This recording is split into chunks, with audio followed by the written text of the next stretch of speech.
There was a former Undersecretary of Defense who was invited to give a speech at a large conference, about 1,000 people.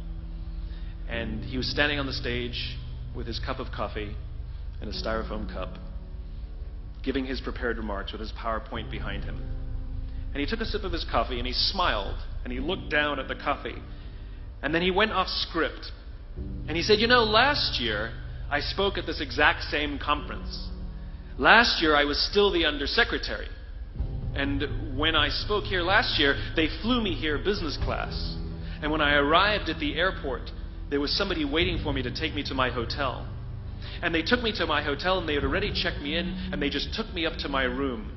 And the next morning I came downstairs and there was someone waiting in the lobby to greet me and they drove me to this here same venue. They took me through the back entrance and took me into the green room and handed me a cup of coffee in a beautiful ceramic cup." He says, "I'm no longer the Undersecretary. I flew here coach. I took a taxi to my hotel and I checked myself in. When I came down the lobby this morning, I took another taxi to this venue. I came in the front door and found my way backstage, and when I asked someone, 'Do you have any coffee?' he pointed to the coffee machine in the corner, and I poured myself a cup of coffee into this here styrofoam cup."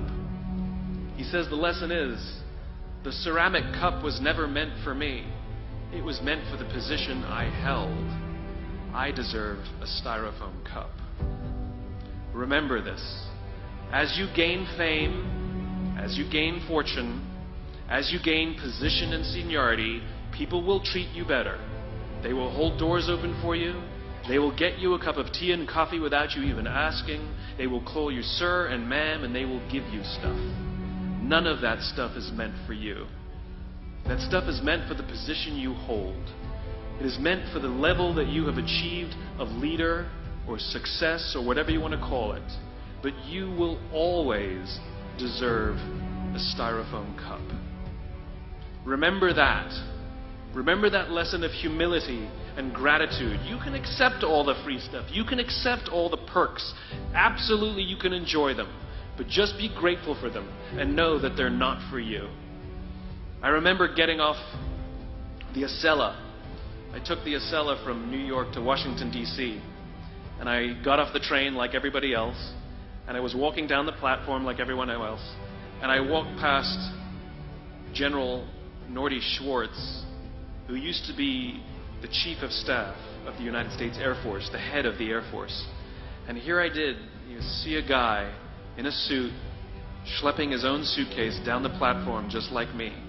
And just a couple months ago, he was flying on private jets and he had an entourage and other people carried his luggage. But he no longer held the position. And so now he got to drag his own suitcase. And never did it sort of remind me more that none of us deserve the perks that we get. We all deserve a styrofoam cup.